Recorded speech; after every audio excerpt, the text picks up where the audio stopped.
Good morning, welcome to Morning Outlook. This is Kim speaking on Friday the 23rd of August. So apologies for not being around yesterday, but had other things to do, urgent.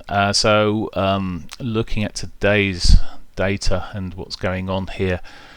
Firstly, there's little in the way of news coming out this morning. We have, of course, then in the afternoon we've got core retail sales coming out for Canada at 1:30. May create a bit of volatility around there, it often does. More importantly, though, and more likely to create some volatility, is the Fed Chair Powell, who's due to be speaking at 3 p.m. Thereafter, he's at the Jackson Hole Symposium with all the other finance ministers, etc., from different countries.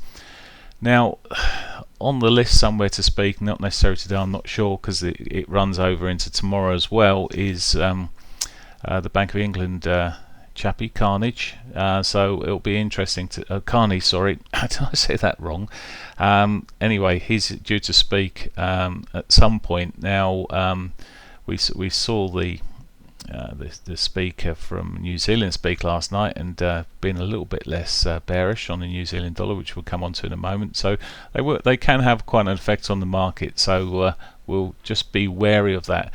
Now, the other thing to bear in mind, it's a bank holiday weekend in the UK, and some traders may be getting off early today, so I don't expect the volumes to be quite so strong late afternoon, although the volatility might be there with this symposium that's running on at Jackson Hole there. So we'll see what happens, but for now, looking this morning, I think we'll start off quietish.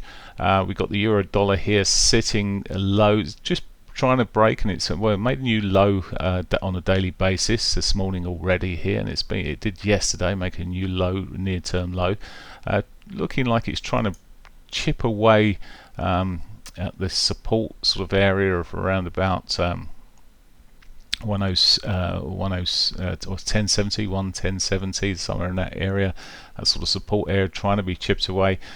It could still roll over here. There's little cheer, but it's support wise, I mean, it's flicking from one side of the channel to the other. Really, it's just a sideward channel. It may find a bit of support here and push up. I'm just sort of looking to see if there's anything to give me any better clues on the 60 minutes here, and well, it looks, as I say, looks like it's trying to do something. It may push back within range, but it's not got a lot of pips, not a lot of range there for me to really trade. The pound, well, the pound's had a bit of a retracement on this daily picture we're seeing at the moment. Just back to the daily 21, may find some support. It's a little bit oversold in the short term. Seeing a little bit of support coming in here into the 34. Bit of a reversal now. I'm looking at a 60-minute chart. What could we get into today? Well, I'm just going to let this ride for a little while, but I may try to get in and try and push back towards yesterday's highs with it. It's really what I'm looking at the moment. It's out of the zone of any speakers this morning, so maybe we'll get that happen. We'll see, but haven't actually determined quite the entry yet. From the shorter time frames, I'll be looking for a bit of a reversal on the shorter time frames here. If I can get something, I've got quite a modest stop relative to the potential target there. Okay, that's the pound. The yen, dollar yen, I would say that going back to the pound, I'm not going to bring the chart up, but there are buy orders sitting above yesterday's highs, which might draw price if it gets anywhere near them. Dollar yen, well, that's another story, isn't it? It's just literally in this tighter and tighter range, sitting there. At some point it's most likely going to break out, of course, but which way then? A bit like throwing a coin at the moment. The original pattern was, and there was strength coming through into the yen. It's got potential for further downside, or the dollar's got downside on this, so effectively we've got further potential downside. We'll see how things shape. At the moment it's shaping up a nice hourly pivot swing, but we've seen it so much in terms of the tight range that we're seeing here. Just 5 pip intervals on the price on this chart that I'm showing you here, so it's not like it's a big move if it did start breaking down, but I haven't got a lot of clues. It diverged. It's not really on here. Is it on the MACD? Oh, sorry, RSI. No, MACD. No, there's no divergences or anything up here to be looking to play it down from that perspective. So overall, well, may roll over. The way it's been holding up there, I do wonder if at some point it's going to be the way it's been knocking all week, knocking towards the highs there, slightly higher lows.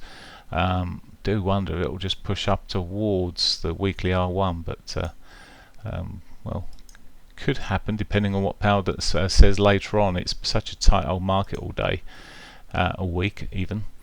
Aussie dollar, well, another one in the tight range. It's put a bearish pivot swing on the dailies here, which which has been triggered and could see further downside. But bearing in mind it's so tight here. I wouldn't be surprised if it just pulls back. It's got its daily pivot above. It may pull back into that.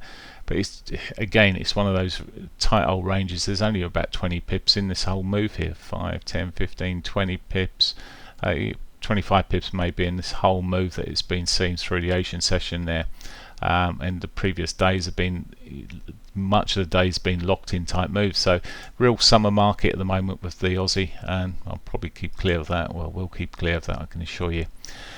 Canadian dollar's had a little bit of volatility, but when you come back to the dailies, it's really still in this tight period. It's just coiling even more for possibly quite a shove at some stage, but for now slight bias towards the upside, kicking still through here, and may still see some upside, but come down to the hourly point of view and it looks like, well, it's put a bearish pivot swing, looks bearish really from that point of view, but it may just pull back to some support and continue the ride. But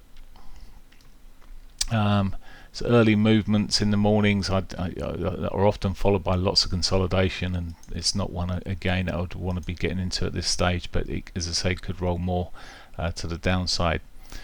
New Zealand dollar, well, there's the boost it had through there. It had a bit of a boost on a bit more of a I say hawkish. It's hardly hawkish. It's still mentioned further potential cuts, but it suggested they would wait and see, and it's the very fact that they're waiting and seeing is why the New Zealand dollars had a bit of a run on that basis. It could still become a sell below the daily pivot there, back for yesterday's lows and maybe some more, but at the moment it's sitting in that zone. I don't think it's out of the woods yet. I mean, there's still potential downside on New Zealand dollar. It's still one of the weaker pairings. So there we go. As I said, really, it's the risk is still with the pound, but the potential there, if we get a decent reversal here, maybe even watching the hourlies here to see what happens. If we get a decent reversal and it pitches up, well, I could be on that long side. For me to be on the short side, we wouldn't take too much. It might be just running down towards its S1, but as I said, where it's sitting at the moment, it's on my indicator, it's oversold. I don't really want to be selling into it when it's like this. I'd rather it have worked that out, worked that away, which would mean it coming back up quite a bit yet there to the 22, 23 area. I actually need to just check on another little chart, which I need to flick over from here. 22, 29 area actually maybe, but sorry, it's a bit noisy that one. But there we go. So it needs a bit of a retrace if I was looking at a short on it. But at the moment, as I said, I'm really, with what's been going on here, would prefer the upside. Have a great day. I'll be back on Tuesday. Remember, it's Bank Holiday Monday. Bye for now.